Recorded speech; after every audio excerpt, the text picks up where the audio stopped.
हा व्हिडिओ ना खास माझ्या आईसाठी आहे आणि तुमच्या पण आईसाठी आहे. नक्की ऐका. एका लग्न झालेल्या मुलीला तिच्या आईची सर्वात जास्त आठवण कधी येते माहिती? जेव्हा ती आजारी होते ना, तेव्हा सर्वात जास्त सगळ्यात जास्त आठवण तिला तिच्या आईची येत असते.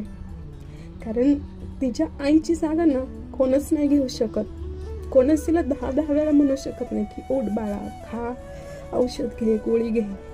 कोणच नाही. प्रत्येकाची आई म्हणजे प्रत्येकाची असते ती आई. कारण की कोणी आपला आई तर नाही होऊ शकत. कोणीच आपल्याला आई इतका जीव नाही लावत. फक्त ती एकमेव आई असते की तिचा आपल्याकडे जीव लागतो. तीच आपल्यासाठी तळमळते.